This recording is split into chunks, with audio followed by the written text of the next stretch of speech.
It was 5 o'clock on a June morning.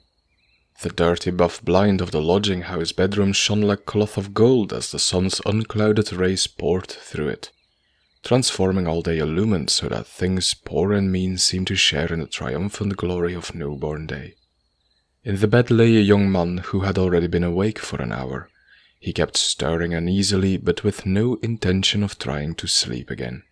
His eyes followed the slow movement of the sunshine on the wallpaper and noted, as they never had done before, the details of the flower pattern, which represented no flower wherewith botanists are acquainted. Yet, in this summer light turned the thoughts to garden and field and hedgerow. The young man had a troubled mind, and his thoughts ran thus. I must have 3 months at least, and how am I to live? 15 shillings a week. Not quite that. If I spread my money out, can one live on 15 shillings a week? Rent, food, washing? I shall have to leave these lodgings at once. They're not luxurious, but I can't live here under 25, that's clear. 3 months to finish my book. It's good, I'm hanged if it isn't. This time I shall find a publisher. All I have to do is to stick at my work and keep my mind easy. Lucky that it's summer, I don't need fires. Any corner would do for me when I can be quiet and see the sun. Wonder whether some cottager in Surrey would house and feed me for 15 shillings a week. No use lying here, better get up and see how things look after an hour's walk. So the young man arose and clad himself and went out into the shining street. His name was Goldthorpe. His years were not yet 23. Since the age of legal independence he had been living alone in London, solitary and poor, very proud of a wholehearted devotion to the career of authorship.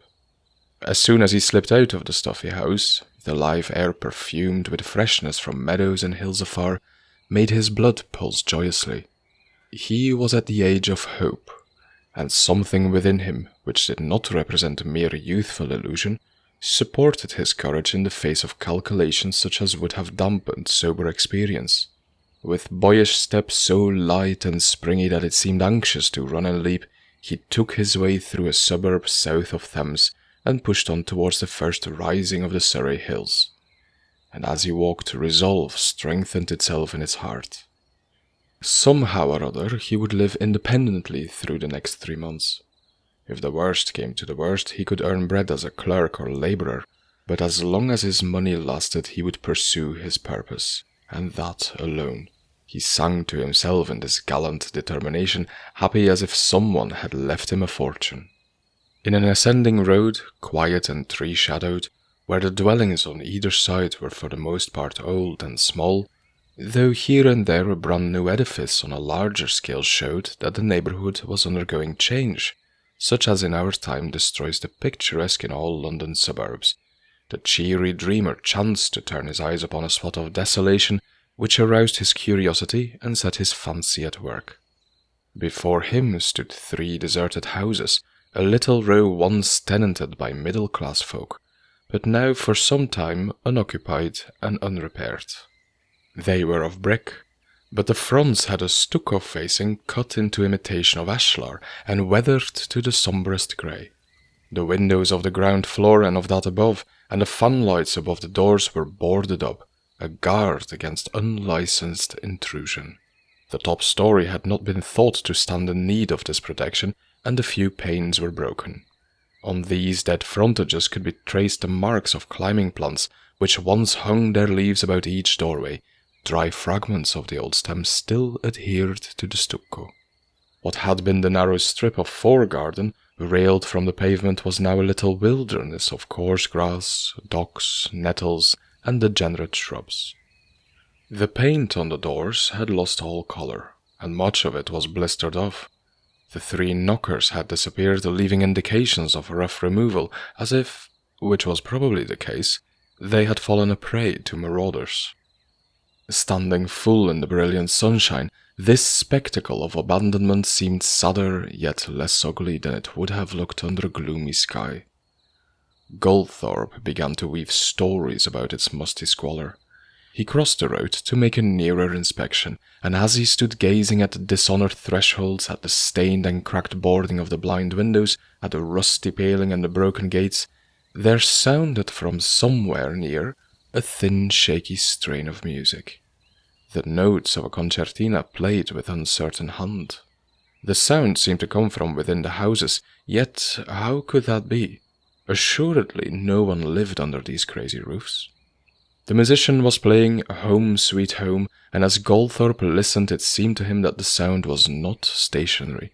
Indeed, it moved. It became more distant. Then again the notes sounded more distinctly, and now as if the player were in the open air. Perhaps he was at the back of the houses. On either side ran a narrow passage which parted the spot of desolation from inhabited dwellings. Exploring one of these, Goldthorpe found that there lay in the rear a tract of gardens.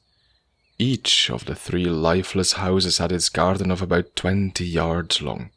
The bordering wall along the passage allowed a man of average height to peer over it, and Goldthorpe searched with curious eye the piece of ground which was nearest to him. Many a year must have gone by since any gardening was done here. Once upon a time, the useful and ornamental had both been represented in this modest space. Now, flowers and vegetables, such of them as survived in the struggle for existence, mingled together, and all alike were threatened by a wild, rank growth of grasses and weeds, which had obliterated the beds, hidden the paths, and made of the whole garden plot a green jungle. But Goldthorpe gave only a glance at this still life. His interest was engrossed by a human figure, seated on a campstool near the back wall of the house and holding a concertina, whence at this moment, in slow melancholy strain, Home Sweet Home began to wheeze forth. The player was a middle-aged man, dressed like a decent clerk or shopkeeper, his head shaded with an old straw hat rather too large for him, and on his feet, one of which swung as he sat with legs crossed, a pair of still more ancient slippers, also too large. With head aside and eyes looking upward, he seemed to listen in a mild ecstasy to the notes of his instrument. He had a round face of much simplicity and good nature, semicircular eyebrows, pursed little mouth with abortive moustache, and short thin beard fringing the chinless lower jaw. Having observed this unimposing person for a minute or two, himself unseen, Goldthorpe surveyed the rear of the building, anxious to discover any sign of its still serving as human habitation, but nothing spoke of tenancy. The windows on this side were not boarded, and only a few panes were broken, but the chief point of contrast with the desolate front was made by a Virginia creeper which grew luxuriantly up to the eaves, hiding every sign of decay save those dim, dusty apertures which seemed to deny all possibility of life within. And yet, on looking steadily, did he not discern something at one of the windows on the top story? Something like a curtain or a blind? And had not that same window the appearance of having been more recently cleaned than the others? He could not be sure. Perhaps he only fancied these things. With neck aching from the strained position in which he had made his survey over the wall, the young man turned away. In the same moment, Home Sweet Home came to an end, and but for the cry of a milkman, the early morning silence was undisturbed. Goldthorpe pursued his walk, thinking of what he had seen, and wondering what it all meant. On his way back, he made a point of again passing the deserted houses, and again he peered over the wall of the passage. The man was still there, but no longer seated with the concertina. Wearing a round felt hat instead of the straw, he stood almost knee-deep in vegetation and appeared to be examining the various growths about him. Presently he moved forward, and with head still bent approached the lower end of the garden, where, in a wall higher than that over which Goldthorpe made his espial, there was a wooden door. This the man opened with a key, and having passed out could be heard to turn a lock behind him. A minute more, and a short, respectable figure came into sight at the end of the passage. Goldthorpe could not resist the opportunity thus offered. Affecting to turn a look of interest towards the nearest roof, He waited until the stranger was about to pass him, then, with civil greeting, ventured upon a question. "Can you tell me how these houses came to be in this neglected state?"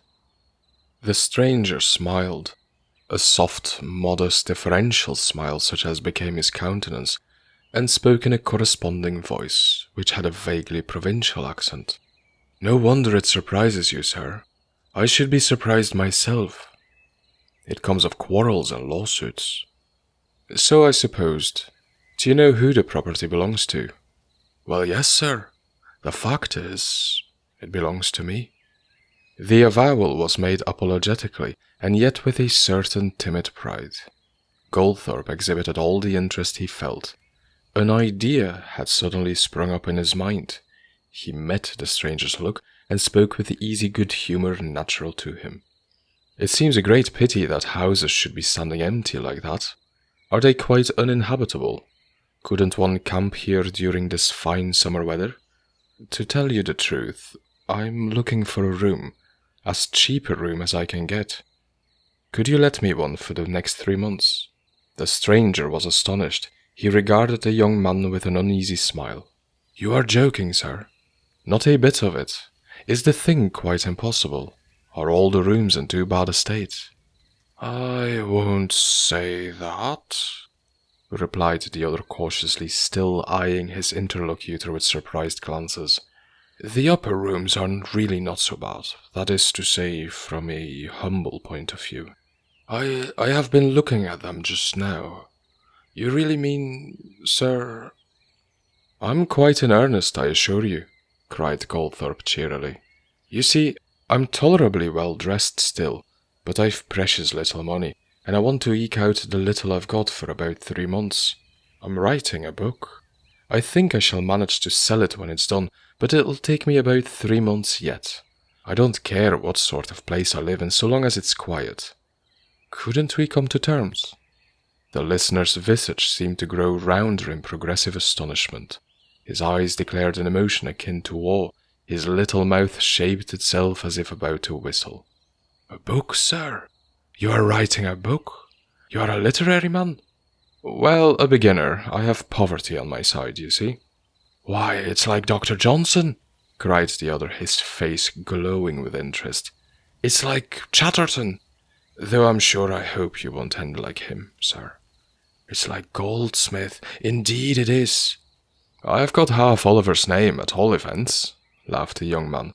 "Mine is Goldthorpe." "You don't say so, sir. What a strange coincidence. Mine, sir, is Spicer. I don't know whether you'd care to come into my garden. We might talk there." In a minute or two they were standing amid the green jungle, which Goldthorpe viewed with delight. He declared it the most picturesque garden he had ever seen. "Why, there are potatoes growing there. And what are those things? Jerusalem artichokes? And look at that magnificent thistle. I never saw a finer thistle in my life. And poppies, and marigolds, and broad beans, and isn't that a lettuce?"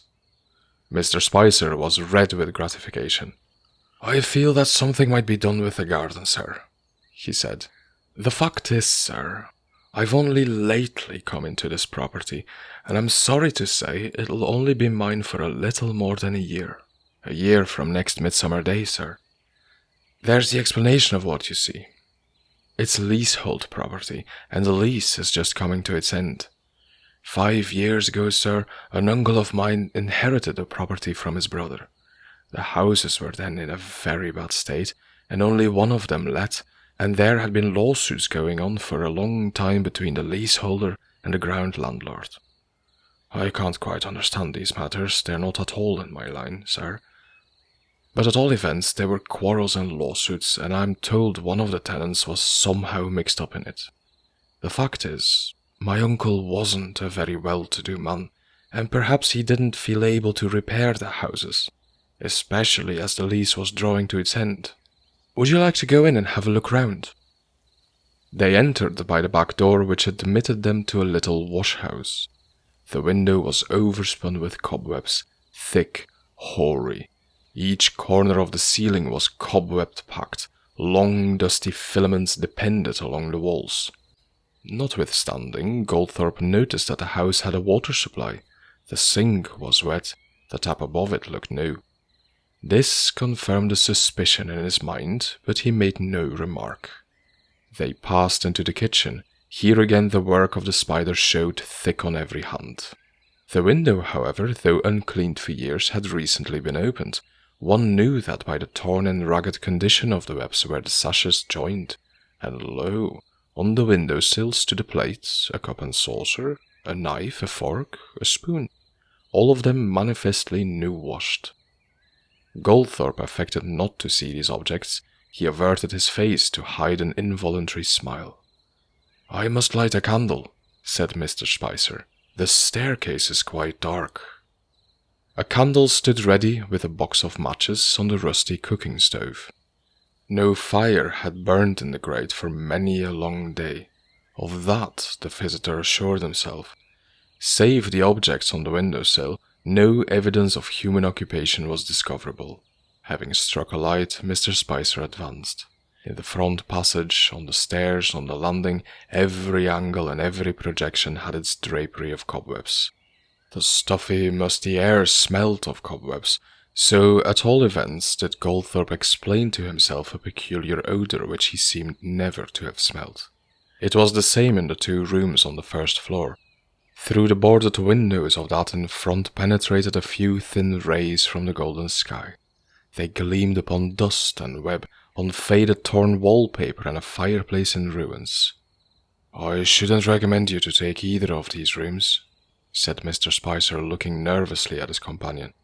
"They really can't be called attractive."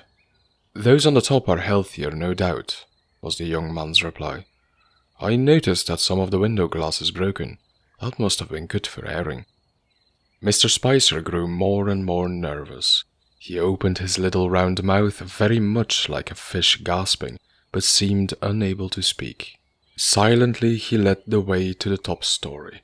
Still amid cobwebs, the atmosphere was certainly purer up here, and when they entered the first room they found themselves all at once in such a flood of glorious sunshine that Goldthorpe shouted with delight. "Ah, I could live here. Would it cost much to have paints put in?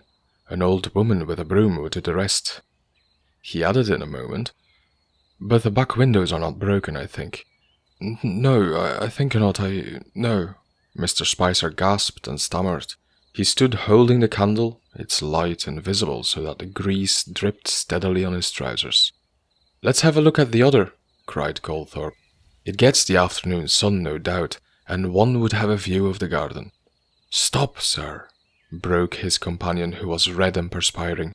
"There's something I should like to tell you before you go into that room. The fact is, sir, that temporarily I am occupying it myself." "Oh, I beg your pardon, Mr. Spicer." "Not at all, sir. Don't mention it, sir. I have a reason. It seemed to me I've merely put in a bed and a table, sir, that's all. A temporary arrangement." Yes, I quite understand. What could be more sensible? If the house were mine, I should do the same. What's the good of owning a house and making no use of it?"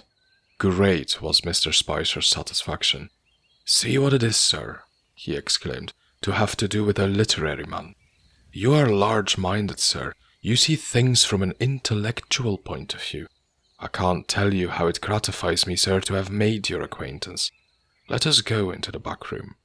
With nervous boldness he threw the door open.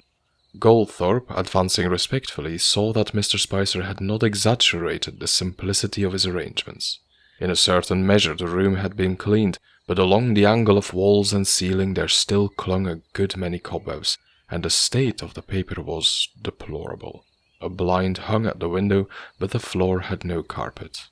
In one corner stood a little camp bed, neatly made for the day.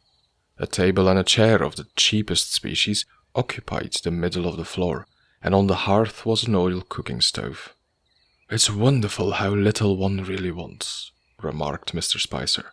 "At all events, in weather such as this. I find that I get along here very well indeed. The only expense I had was for the water supply, and really, sir, when one comes to think of it, the situation is pleasant, if one doesn't mind loneliness. And it happens that I don't. I have my books, sir. He opened the door of a cupboard containing several shelves. The first thing Goldthorpe's eye fell upon was the concertina. He saw also sundry articles of clothing, neatly disposed, a little crockery, and ranged on the two top shelves some 30 volumes, all of venerable aspect. Literature, sir, pursued Mr. Spicer modestly, has always been my comfort. I haven't had very much time for reading, but my motto, sir, has been nulla dies sine linea. It appeared from his pronunciation that Mr. Spicer was no classical scholar, but he uttered the Latin words with infinite gusto and timidly watched their effect upon the listener. "This is delightful," cried Mr. Goldthorpe. "Will you let me have the front room? I could work here splendidly. Splendidly. What rent do you ask, Mr. Spicer?"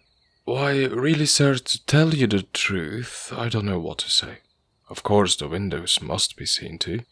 The fact is, sir, if you felt disposed to do that at your own expense, and to have the room cleaned, and let us say to bear half the water rate whilst you are here, why, really I hardly feel justified in asking anything more." It was Goldthorpe's turn to be embarrassed, for little as he was prepared to pay, he did not like to accept a stranger's generosity. They discussed the matter in detail, with the result that for the arrangement which Mr. Spicer had proposed there was substituted a weekly rent of 2 shillings, the lease extending over a period of 3 months. Goldthorpe was to live quite independently, asking nothing in the way of domestic service. Moreover, he was requested to introduce no other person to the house, even as casual visitor. These conditions Mr. Spicer set forth in a commercial hand on a sheet of notepaper, and the agreement was solemnly signed by both contracting parties. On the way home to breakfast, Goldthorpe reviewed his position now that he had taken this decisive step. It was plain that he must furnish his room with the articles which Mr. Spicer found indispensable, and this outlay, be as economical as he might, would tell upon the little capital which was to support him for 3 months. Indeed, when all had been done, and he found himself 4 days later dwelling on the top story of the house of Cobwebs, a simple computation informed him that his total expenditure, after payment of rent, must not exceed 15 pence a day. What matter? He was in the highest spirits, full of energy and hope. His landlord had been kind and helpful in all sorts of ways, helping him to clean the room, to remove his property from the old lodgings, to make purchases at the lowest possible rate, to establish himself as comfortably as circumstances permitted.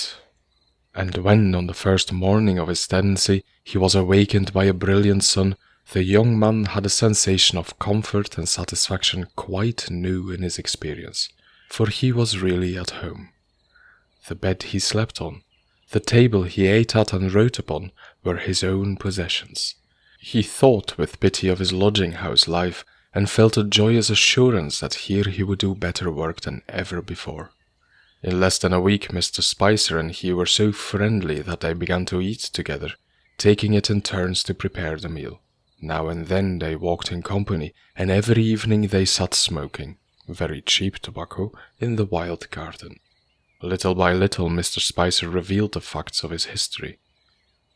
He had begun life in a Midland town as a chemist's errand boy, and by steady perseverance, with a little pecuniary help from relatives, had at length risen to the position of chemist's assistant.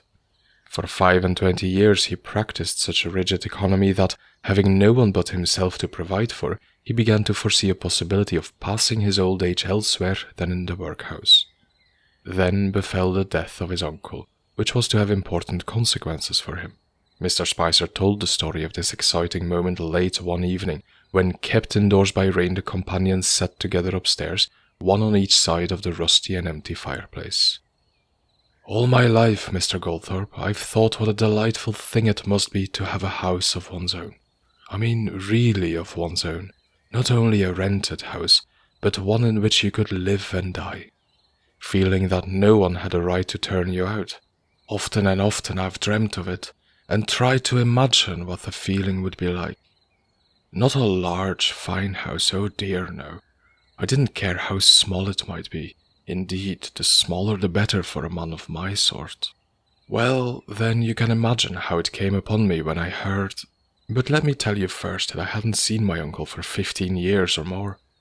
I had always thought him a well-to-do man, and I knew he wasn't married. But the truth is, it never came into my head that he might leave me something. Picture me, Mr. Goldthorpe, you have imagination, sir, standing behind the counter and thinking about nothing but business, when in comes a young gentleman, I see him now, and asks for Mr. Spicer. "Spicer is my name, sir," I said. "And you are the nephew," were his next words, "of the late Mr. Isaac Spicer of Clapham, London?" That shook me, sir, I assure you it did, but I hope I behaved decently. The young gentleman went on to tell me that my uncle had left no will, and that I was believed to be his next of kin, and that if so, I inherited all his property, the principal part of which was 3 houses in London.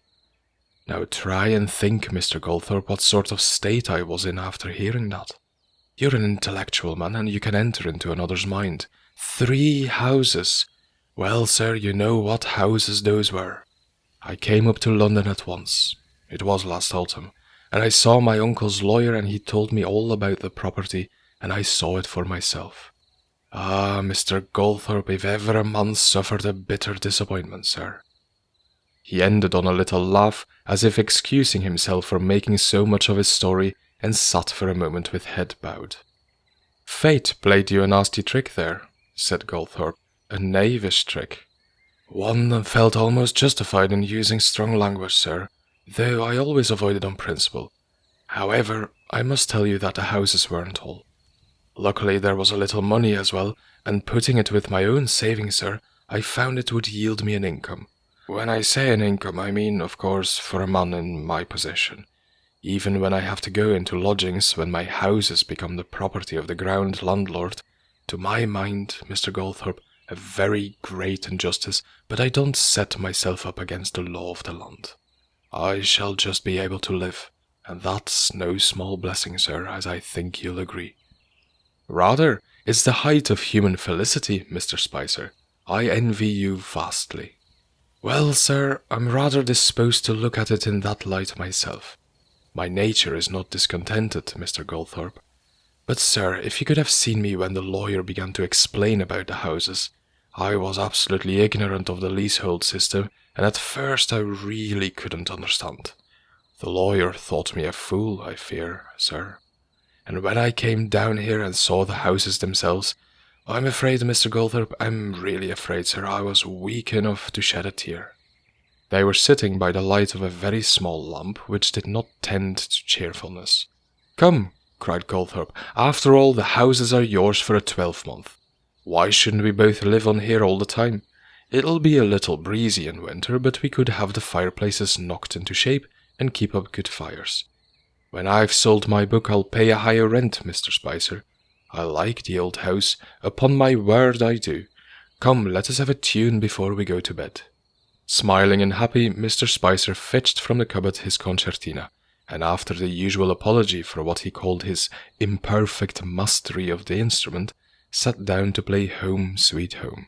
He had played it for years, and evidently would never improve in his execution. After Home, Sweet Home came the Bluebells of Scotland. After that, Anne Laurie, and Mr. Spicer's repertory was at an end. He talked of learning new pieces, but there was not the slightest hope of this achievement.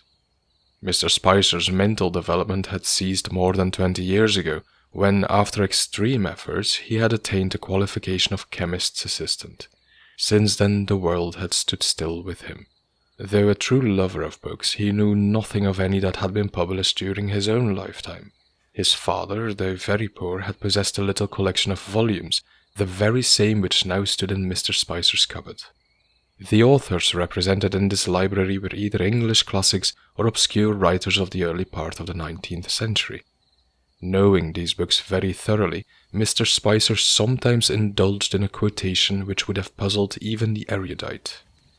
His favourite poet was Cowper, whose moral sentiments greatly soothed him.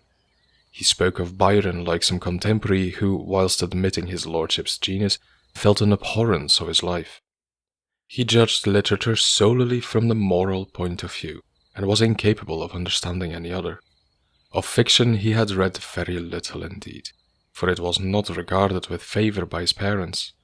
Scott was hardly more than a name to him, and though he avowed acquaintance with one or two works of Dickens, he spoke of them with an uneasy smile, as if in some doubt as to their tendency. With these intellectual characteristics, Mr. Spicer naturally found it difficult to appreciate the attitude of his literary friend, a young man whose brain thrilled in response to modern ideas, and who regarded himself as the destined leader of a new school of fiction. Not indiscreet, Goldthorpe soon became aware that he had better talk as little as possible of the work which absorbed his energies. He had enough liberality and sense of humour to understand and enjoy his landlord's conversation, and the simple goodness of the man inspired him with no little respect. Thus they got along together remarkably well. Mr. Spicer never ceased to feel himself honoured by the presence under his roof of one who, as he was wont to say, wielded the pen. The tradition of Grub Street was for him a living fact. He thought of all authors as struggling with poverty, and continued to cite 18th century examples by way of encouraging Goldthorpe and animating his zeal. Whilst the young man was at work, Mr. Spicer moved about the house with soundless footsteps. When invited into his tenant's room, he had a reverential demeanour, and the sight of manuscript on the bare deal table caused him to subdue his voice. The weeks went by and Goldthorpe's novel steadily progressed. In London he had only 2 or 3 acquaintances, and from them he held aloof, lest necessity or temptation should lead to his spending money which he could not spare. The few letters which he received were addressed to a post office. Impossible to shock the nerves of a postman by requesting him to deliver correspondence at this dead house, of which the front door had not been opened for years. The weather was perfect, a great deal of sunshine, but as yet no oppressive heat, even in the chambers under the roof. Towards the end of June, Mr. Spicer began to amuse himself with a little gardening. He had discovered in the coal-hole an ancient fork with one prong broken and the others rusting away. This implement served him in his slow, meditative attack on that part of the jungle which seemed to offer least resistance. He would work for a quarter of an hour, then, resting on his fork, contemplate the tangled mass of vegetation which he had succeeded in tearing up. "Our aim should be," he said gravely when Goldthorpe came to observe his progress, "to clear the soil round about those vegetables and flowers which seem worth preserving. These broad beans, for instance, they seem to be a very fine sort. And the Jerusalem artichokes. I've been making inquiry about the artichokes, and I'm told they are not ready to eat till the autumn. The first frost is said to improve them. They're fine plants, very fine plants." Already the garden had supplied them with occasional food, but they had to confess that for the most part these wild vegetables lacked savour. The artichokes, now shooting up into a leafy growth, were the great hope of the future. It would be deplorable to quit the house before this tuber came to maturity. "The worst of it is," remarked Mr. Spicer one day when he was perspiring freely, "that I can't help thinking of how different it would be if this garden was really my own. The fact is, Mr. Goldthorpe, I can't put much heart into the work. No, I can't. The more I reflect, the more indignant I become. Really now, Mr. Goldthorpe, speaking as an intellectual man, as a man of imagination, could anything be more cruelly unjust than this leasehold system? I assure you it keeps me awake at night. It really does." The tenor of his conversation proved that Mr. Spicer had no intention of leaving the house until he was legally obliged to do so. More than once he had an interview with his late uncle's solicitor, and each time he came back with melancholy brow. All the details of the story were now familiar to him. He knew all about the lawsuit which had ruined the property. Whenever he spoke of the ground landlord, known to him only by name, it was with a severity such as he never permitted himself on any other subject. The ground landlord was, to his mind, an embodiment of social injustice. "Never in my life, Mr. Goldthorpe, did I grudge any payment of money as I grudge the ground rent of these houses. I feel it as robbery, sir, as sheer robbery, though the sum is so small. When in my ignorance the matter was first explained to me, I wondered why my uncle had continued to pay this rent, the houses being of no profit to him. But now I understand, Mr. Goldthorpe. The sense of possession is very sweet. Property is property, even when it's leasehold and in ruins. I grudge the ground rent bitterly, but I feel, sir, that I couldn't bear to lose my houses until the fatal moment, when lose them I must. In August, the thermometer began to mark high degrees. Goldthorpe found it necessary to dispense with coat and waistcoat when he was working, and at times a treacherous languor whispered to him of the delights of idleness. After one particularly hot day, he and his landlord smoked together in the dusking garden, both unusually silent. Mr. Spicer's eye dwelt upon the great heap of weeds which was resulting from his labour. An odour somewhat too poignant arose from it upon the close air. Goldthorpe, who had been rather headachy all day, was trying to think into perfect clearness the last chapters of his book, and found it difficult. "You know," he said all at once with an impatient movement, "we ought to be at the seaside." "The seaside?" echoed his companion in surprise. It's a long time since I saw the sea, Mr. Goldthorpe. Why, it must be... yes, it is at least 20 years. Really? I've been there every year of my life till this. One gets into the way of thinking of luxuries as necessities. I tell you what it is. If I sell my book as soon as it's done, we'll have a few days somewhere on the south coast together. Mr. Spicer betrayed uneasiness. I should like it much, he murmured. But I fear, Mr. Goldthorpe, I greatly fear I can't afford it. Oh, but I mean that you shall go with me as my guest. But for you, Mr. Spicer, I might never have got my book written at all. I feel it an honor, sir. I assure you, to have a literary man in my house, was the genial reply. And you think the work will soon be finished, sir? Mr. Spicer always spoke of his tenant's novel as the work, which on his lips had a very large and respectful sound. About a fortnight more, answered Goldthorpe with grave intensity. The heat continued, as he lay awake before getting up, eager to finish his book, yet dreading the torrid temperature of his room which made the brain sluggish and the hand slow. Goldthorpe saw how 2 or 3 energetic spiders had begun to spin webs once more at the corners of the ceiling. Now and then he heard the long buzzing of a fly entangled in one of these webs. The same thing was happening in Mr. Spicer's chamber. It did not seem worthwhile to brush the new webs away. When you come to think of it, sir, said the landlord, it's the spiders who are the real owners of these houses. When I go away, they'll be pulled down. They're not fit for human habitation.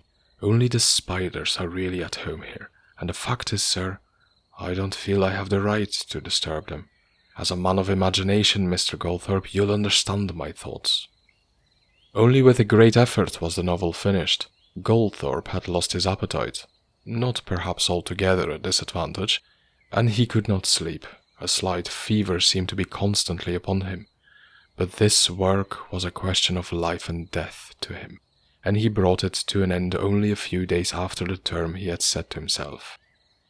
The complete manuscript was exhibited to Mr. Spicer, who expressed his profound sense of the privilege. Then, without delay, Goldthorpe took it to the publishing house in which he had most hope. The young author could now do nothing but wait, and under the circumstances, waiting meant torture. His money was all but exhausted. If he could not speedily sell the book, his position would be that of a mere pauper. Supported thus long by the artist's enthusiasm, he fell into despondency, saw the dark side of things. To be sure, his mother, a widow in narrow circumstances, had written pressing him to take a holiday at home, but he dreaded the thought of going penniless to his mother's house, and there perchance receiving bad news about his book. An ugly feature of the situation was that he continued to feel anything but well. Indeed, he felt sure that he was getting worse. At night he suffered severely. Sleep had almost forsaken him. Hour after hour he lay listening to mysterious noises, strange crackings and creakings through the desolate house. Sometimes he imagined the sound of footsteps in the bare rooms below. Even hushed voices from he knew not where chilled his blood at midnight. Sim's crumbs had begun to lie about, mice were coming. They scampered as if in revelry above the ceiling and under the floor and within the walls. Goldthorpe began to dislike this strange abode. He felt that under any circumstances it would be impossible for him to dwell here much longer. When his last coin was spent, and he had no choice but to pawn or sell something for a few days' subsistence, the manuscript came back upon his hands. It had been judged, declined. That morning he felt seriously unwell. After making known the catastrophe to Mr. Spicer, who was stricken voiceless, he stood silent for a minute or two, then said with quiet resolve, "It's all up. I've no money, and I feel as if I were going to have an illness. I must say goodbye to you, old friend." "Mr. Goldthorpe," exclaimed the other solemnly, "I entreat you, sir, to do nothing rash. Take heart, sir. Think of Samuel Johnson. Think of Goldsmith." "The extent of my rashness, Mr. Spicer, will be to raise enough money on my watch to get down into Derbyshire. I must go home. If I don't, you'll have the pleasant job of taking me to a hospital." Mr. Spicer insisted on lending him the small sum he needed. An hour or two later they were at St. Pancras station, and before sunset Goldthorpe had found harbourage under his mother's roof. There he lay ill for more than a month, and convalescent for as long again. His doctor declared that he must have been living in some very unhealthy place, but the young man preferred to explain his illness by overwork. It seemed to him sheer ingratitude to throw blame on Mr. Spicer's house, where he had been so contented and worked so well into the hot days of latter August. Mr. Spicer himself wrote kind and odd little letters, giving an account of the garden, and earnestly hoping that his literary friend would be back in London to taste the Jerusalem artichokes. But Christmas came and went, and Goldthorpe was still at his mother's house. Meanwhile the manuscript had gone from publisher to publisher, and at length, on a day in January, date ever memorable in Goldthorpe's life, there arrived a short letter in which a certain firm dryly intimated their approval of the story offered them, and their willingness to purchase the copyright for a sum of £50. The next morning the triumphant author travelled to London. For 2 or 3 days a violent gale had been blowing, with much damage throughout the country. On his journey Goldthorpe saw many great trees lying prostrate, beaten as though scornfully by the cold rain which now descended in torrents. Arrived in town, he went to the house where he had lodged in the time of comparative prosperity, and there was lucky enough to find his old rooms vacant. On the morrow he called upon the gracious publishers, and after that, under a sky now become more gentle, he took his way towards the abode of Mr. Spicer. Eager to communicate the joyous news, glad in the prospect of seeing his simple-hearted friend, he went at a great pace up the ascending road. There were the 3 houses, looking drearier than ever in a faint gleam of winter sunshine. There were his old windows, but what had happened to the roof? He stood in astonishment and apprehension, for just above the room where he had dwelt, the roof was an utter wreck, showing a great hole as if something had fallen upon it with crushing weight. As indeed was the case, evidently the chimney stack had come down, and doubtless in the recent gale. Seized with anxiety on Mr. Spicer's account, he ran round to the back of the garden and tried the door, but it was locked as usual. He strained to peer over the garden wall, but could discover nothing that threw light on his friend's fate. He noticed, however, a great grove of dead brown artichoke stems, 7 or 8 feet high. Looking up at the back windows, he shouted Mr. Spicer's name. It was useless. Then, in serious alarm, he betook himself to the house on the other side of the passage, knocked at the door, and asked of the woman who presented herself whether anything was known of a gentleman who dwelt where the chimney stack had just fallen. News was at once forthcoming. The event had obviously caused no small local excitement. It was 2 days since the falling of the chimney, which happened towards evening when the gale blew its hardest. Mr. Spicer was at that moment sitting before the fire, and only by a miracle had he escaped destruction, for an immense weight of material came down through the rotten roof and even broke a good deal of the flooring. Had the occupant been anywhere but close by the fireplace, he must have been crushed to a mummy. As it was, only a few bricks struck him, inflicting severe bruises on back and arms, but the shock had been serious. When his shouts from the window at length attracted attention and brought help, the poor man had to be carried downstairs and in a thoroughly helpless state was removed to the nearest hospital. "Which room was he in?" inquired Goldthorpe. "Back or front?" "In the front room. The back wasn't touched." Musing on Mr. Spicer's bad luck, for it seemed as if he had changed from the back to the front room just in order that the chimney might fall on him, Goldthorpe hastened away to the hospital. He could not be admitted today, but heard that his friend was doing very well. On the morrow he would be allowed to see him. So, at the visitor's hour, Goldthorpe returned. Entering the long accident ward, he searched anxiously for the familiar face, and caught sight of it just as it began to beam recognition. Mr. Spicer was sitting up in bed. He looked pale and meagre, but not seriously ill. His voice quivered with delight as he greeted the young man. "I heard of your inquiring for me yesterday, Mr. Goldthorpe, and I've hardly been able to live for impatience to see you. How are you, sir? How are you? And what news about the work, sir?" "We'll talk about that presently, Mr. Spicer. Tell me all about your accident. How came you to be in the front room?" "Ah, sir," replied the patient with a little shake of the head, "that indeed was singular. Only a few days before I had made a removal from my room into yours.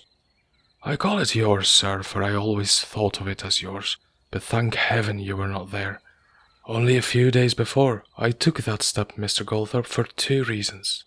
First, because water was coming through the roof at the back in rather unpleasant quantities, and secondly, because I hoped to get a little morning sun in the front. The fact is, sir, my room had been just a little depressing.